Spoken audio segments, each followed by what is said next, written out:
Hi friends, Nelson டைரக்ஷன்ல super star ரஜினிகாந்தோட நடிப்புல Jailer படத்தோட பார்ட் 2 ஸ்டார்ட் பண்ணிட்டாங்க. அண்ட் அந்த படத்தோட டைட்டில் டீசரும் சும்மா வேற லெவலா இருந்தது. அண்ட் இந்த படத்துல சேம் சிவராஜ்குமார் அண்ட் மோகன்லால் இவங்க எல்லாருமே நடிக்கிறாங்க. அண்ட் அவங்க கூட இன்னொரு ஸ்பெஷல் கேமியோ இருக்கு அப்படின்னு சொல்லியிருந்தாங்க. அண்ட் அது ஆல்மோஸ்ட் பாலையா தான் அப்படின்னு சொல்லியிருந்தாங்க.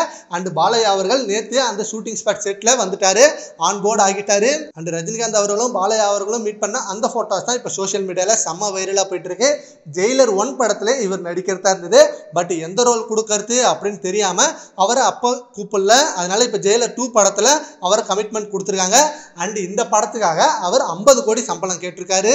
படக்குழுவினரும் அதுக்கு சம்மதிச்சு அவருக்கு ஓகே சொல்லியிருக்காங்க. அண்ட் இந்த படத்துக்காக அவர் 20 நாள் கால் ஷீட் கொடுத்திருக்காரு. அண்ட் ரஜினிகாந்த் கூட வரப்போற அந்த சீன்லாம் சும்மா தெரியா இருக்க போது. ஏன்னா பாலையா அவர்கள தெலுங்கு படம் எல்லாமே தெலுங்குல அவ்வளோ ஹிட் அடிச்சது. தமிழ்ல என்னதான் ட்ரோல் ஆனாலும் அங்க அவர் படங்கள் எல்லாமே மிகப்பெரிய பிளாக் பஸ்டர் தான். வசூல் ரீதியாகவும் சரி, இதனாலே அவரோட மார்க்கெட் வேல்யூ அதிகமாக தான் இருக்கும். இந்த படத்துக்காக 50 கோடி அதிகம் அப்படின்னு நிறைய பேர் சொன்னாலும் பட் அவர் தெலுங்கு இண்டஸ்ட்ரியில மிகப்பெரிய பிளாக் பஸ்டர் ஆக்டர். கண்டிப்பா அவருக்கு இந்த சம்பளம்ன்றது ஓகே தான் அப்படின்னு சினிமா டிராக்கர் சொல்றாங்க. இந்த படத்துல வில்லனா நடிக்க போறாரா இல்ல ஜெயிலர் 1 படம் மாரி அவருக்கு சப்போர்ட்டிவ் ரோலா நடிக்க போறாரா அப்படின்றது மிகப்பெரிய எதிர்பார்ப்புகளா இருக்கு.